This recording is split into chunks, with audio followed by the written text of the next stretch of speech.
আসসালামু আলাইকুম রহমতুল্লাহ। Take solution 24 এর পক্ষ থেকে আপনাদের সকলকে সাদর আমন্ত্রণ জানাচ্ছি। আজকে আমি আপনাদেরকে দেখাবো আপনি এমএস ওয়ার্ডে কীভাবে বাংলা এবং ইংরেজি একসাথে টাইপ করতে পারেন।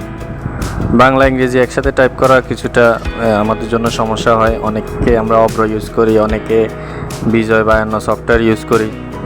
তো এইসব সফটওয়্যার ইউজ করার ক্ষেত্রে দেখা যাচ্ছে যে যখন আমি বাংলা লিখছি তখন বিজয় ক্লাসিক অথবা ইউনিকোড ব্যবহার করছি, কিন্তু ইন দ্য মিন টাইম আমি যখন আবার ইংরেজি টাইপ করব তখন আবার আমাকে বিজয় ক্যান্সেল করে আবার বাংলা ইংলিশ অ্যাক্টিভ করতে হয়। তো এই জিনিসটার জন্য আমাকে একবার মাউস ধরতে হয়, অপশন চেঞ্জ করতে হয়, আবার মাউস ধরে আবার ফন্ট চেঞ্জ করতে হয়। তো এটি একটি সমস্যা সাপেক্ষ ব্যাপার। তো এই কাজটা কীভাবে সহজে করতে হয় সেটা আমি আপনাদেরকে দেখাচ্ছি। এই মুহূর্তে আমার বিজয়ের ইন্টারফেস বন্ধ আছে, ইংলিশ মোডে আছে। আমি এখন আমার ইংলিশ ফন্ট যেটা আমি সবসময় সচরাচর ব্যবহার করে থাকি সেটা হচ্ছে টাইমস নিউ রোমান। ঠিক আছে, এটা হচ্ছে কমন একটি ইংলিশ ফরম্যাট, এটা আমরা অনেকেই ব্যবহার করি। আপনি চাইলে অন্য ইংলিশ ফন্টগুলো আপনি সিলেক্ট করে রাখতে পারেন, মানে শর্টকাট তৈরি করে রাখতে পারেন। আমরা এখন শর্টকাট তৈরি করব। আমার সবচেয়ে বেশি যেটি ব্যবহৃত হয় আমার টাইমস নিউ রোমান এবং বাংলার জন্য নিকশ। যারা ইউনিকোডে কাজ করেন তাদের জন্য নিকশ, আর যারা বিজয় বা অন্য ক্লাসিক সফটওয়্যারে বিজয় ক্লাসিক ব্যবহার করেন তাদের জন্য এই যে সুতুনি এমজে, ঝড় হুক যে ফন্টটি দেখতে পাচ্ছেন এটি সুতুনি এমজে। তো বেসিক্যালি আমাদের এই তিনটি ফন্টই কাজে লাগবে, টাইমস নিউ রোমান, ইউনিকোডের জন্য নিকশ এবং বিজয় ক্লাসিকের জন্য সুতুনি এমজে। আমরা এই তিনটা শর্টকাট তৈরি করব। তো এই জন্য আমরা প্রথমে অফিস বাটনে ক্লিক করবেন। অফিস বাটনে ক্লিক করে ওয়ার্ড অপশনে যাবেন। ওয়ার্ড অপশনে গিয়ে এখানে দেখুন কাস্টমাইজ আছে, কাস্টমাইজ অপশনে যাবেন। কাস্টমাইজে গিয়ে দেখুন এই যে কিবোর্ড শর্টকাটে যাবেন।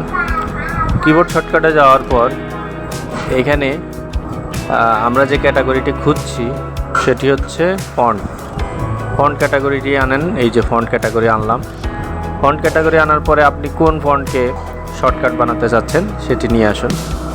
এখানে আমরা টাইমস নিউ রোমান যে শর্টকাটটি আছে, আমাদের গতানুগতিক সবসময় বেশি ব্যবহৃত হয় যে ইংলিশ ফন্টটি টাইমস নিউ রোমান, আমরা সেটিকে এখানে সিলেক্ট করে দিব।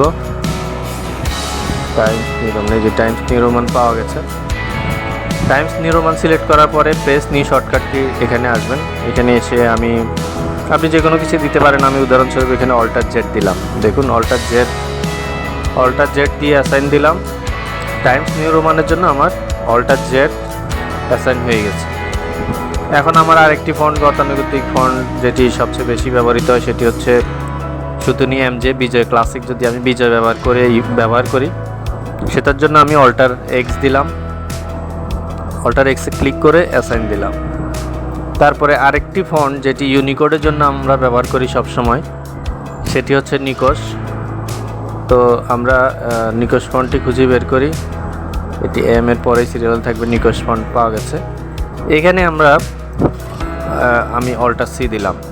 অল্টার সি দিয়ে আমি অ্যাসাইন দিলাম, এখন ক্লোজ দিলাম। ওকে, এখন আমার কিবোর্ডের ইন্টারফেসটি আছে ইংলিশ ইন্টারফেসে। আমার এখন বিজয় ইউনিকোড বা বিজয় ক্লাসিক কোনোটি চালু নেই। এখন যদি আমি টাইপ করি যেমন the quick brown fox jumps over a lazy dog, এই সেন্টেন্সটি লেখার মানে হচ্ছে এই সেন্টেন্সটিতে এ থেকে জেড পর্যন্ত সব কটি অক্ষর আছে। যারা প্র্যাকটিস করতে চান, নিয়মিত হাতের স্পিড আনতে চান, এই সেন্টেন্সটি বেশি বেশি টাইপ করলে আপনার হাতের স্পিড চলে আসবে। তা আমি এখন ইংলিশ সেন্টেন্সটি টাইপ করার সাথে সাথে আমি যদি বাংলা করতে চাই তাহলে কি করব? সেক্ষেত্রে আমি বিজয় ক্লাসিকে যদি করি অল্টার কন্ট্রোল বি, কিবোর্ড থেকে অল্টার কন্ট্রোল বি, কিবোর্ডটা আমি আপনাদেরকে দেখাতে পারছি না। আমি যদি অন স্ক্রিন কিবোর্ড নিয়ে আসি তাহলে দেখাতে পারবো। রানে গিয়ে ওএসকে লিখে এন্টার করলে অন স্ক্রিন কিবোর্ড আমরা পাবো। দেখুন অন স্ক্রিন কিবোর্ড আনার পর যে কাজটি আমি দেখাতে যাচ্ছি আপনাদেরকে, শর্টকাট বাংলার জন্য আমরা যে শর্টকাটটি তৈরি করেছি দেখুন আমাদের অন স্ক্রিন কিবোর্ড এসেছে। এখন দেখুন এখানে আমি বাংলা লিখছি, এখনই আমার ইংলিশের পাশাপাশি বাংলা লিখতে হবে। তাহলে কন্ট্রোল অল্টার বি, ঠিক আছে, কন্ট্রোল অল্টার বি দিয়ে কি আমার বিজয় চালু হয়ে গেছে। দেখুন এই যে বিজয় চালু হয়ে গেছে, বিজয় ক্লাসিকের আইকন হয়ে গেছে। এখন বিজয় ক্লাসিকের আইকন হলেই তো হবে না, আমার সুতুনিয়াম যে ফন্ট লাগবে, অল্টার এক্স। দেখুন এখানে কিন্তু ফন্ট চেঞ্জ হয়ে গেছে সুতুনিয়াম যে, ঠিক আছে।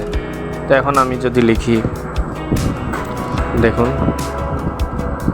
আমাদের দেশ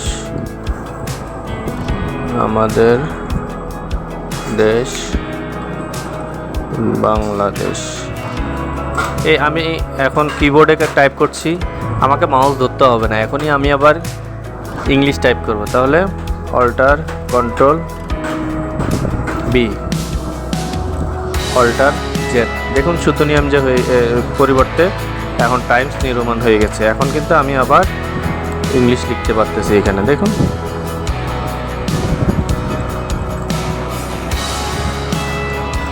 এখন পরের লাইনে যদি আমি ইউনিকোড লিখতে চাই তাও সম্ভব। অল্টার কন্ট্রোল ভি, বিজয় শর্টকাট যদি আমরা ইউনিকোডে করি তাহলে অল্টার কন্ট্রোল ভিক্টরির ভি, আর যদি ক্লাসিক দিয়ে করি তাহলে অল্টার কন্ট্রোল বাংলাদেশের ভি। এখন আমরা অল্টার সি, যে নিকোশ ফন্ট ইউনিকোডের জন্য লিখব, সেটি আমাদের দেশ বাংলাদেশ। দেখুন এই ফন্টটি কিন্তু নিকোশে লেখা হয়েছে, ইউনিকোড। এই লেখাটি যদি আপনি কপি করে ওয়েবসাইটে, ফেসবুকে, ইমেলে, যে কোনো জায়গায় ব্যবহার করেন, সব জায়গায় কিন্তু এই লেখাটি পড়া যাবে। কিন্তু যেটি বিজয় সুতুনিয়াম যে লেখা, এই যে আমাদের দেশ বাংলাদেশ প্রথম লাইনে যেটি আছে, এটি কিন্তু শুধু MS ওয়ার্ডেই পড়া যাবে, ওয়ার্ড এক্সেল কিন্তু অন্য কোথাও ওয়েব ভার্সনে পড়া যাবে না।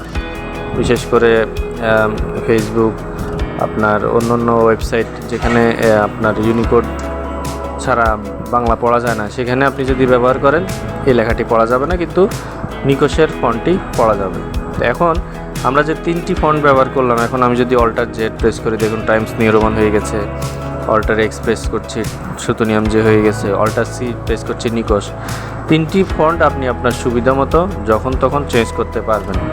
দেখুন আপনি এই জায়গায় খেয়াল করুন, এই জায়গায় যদি আমি অল্টার জেড দেই, টাইমস নিউ রোমান হচ্ছে, অল্টার এক্স দিচ্ছি, সুতুনিয়াম যে হচ্ছে, অল্টার সি দিচ্ছি, নিকোশ হচ্ছে। খুব দ্রুত সময়ে কিন্তু আমি কিবোর্ড থেকে প্রেস করছি আর ফন্ট চেঞ্জ হচ্ছে, আমাকে মাউস ধরতে হচ্ছে না। একইভাবে আমি যদি অল্টার কন্ট্রোল বি দেই, বিজয়ের ইন্টারফেস হয়ে যাচ্ছে,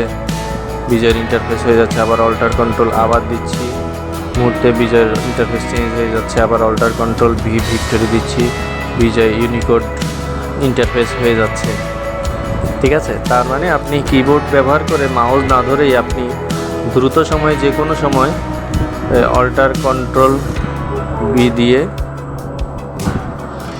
আপনি একবার বাংলা ইন্টারফেস থেকে ইংলিশ ইন্টারফেস, আবার ইংলিশ ইন্টারফেস থেকে বাংলা ইন্টারফেসে মুভ করতে পারবেন। অল্টার কন্ট্রোল বি, আমরা এখন বাংলা ইন্টারফেসে আছি, আমরা এখন আবার ইংলিশে আসছি, কিন্তু আমাদের ফন্ট দরকার টাইমস নিউ রোমান। আমরা যে শর্টকাটটি বানিয়েছিলাম অল্টার জেড, সেটি দিলাম। দেখুন আমার কিন্তু বাংলার পাশাপাশি ইংলিশ লেখা চলছে। আবার যদি আমি ইংলিশের পাশাপাশি বাংলা লিখতে হয় তাও সমস্যা নেই, আমি আবার অল্টার কন্ট্রোল ভি দিলাম, অল্টার সি দিলাম। আশা করি আপনার অনেক সময় বাঁচবে। এই সিস্টেমে আপনি লিখে আপনার খুব দ্রুত সময়ে কাজ হয়ে যাবে। ফন্ট চেঞ্জ করতে জটিলতা ফেস করতে হবে না। মাউস না ধরে কিবোর্ড দিয়েই শুধুমাত্র শর্টকাটের মাধ্যমে আপনি আপনার ইচ্ছা মতো ফন্ট শিফট করতে পারবেন। তো ভিডিওটি ভালো লেগে থাকলে অবশ্যই লাইক, কমেন্ট, শেয়ার এবং সাবস্ক্রাইব করতে ভুলবেন না। ধন্যবাদ। আসসালামু আলাইকুম ওয়া রাহমাতুল্লাহ।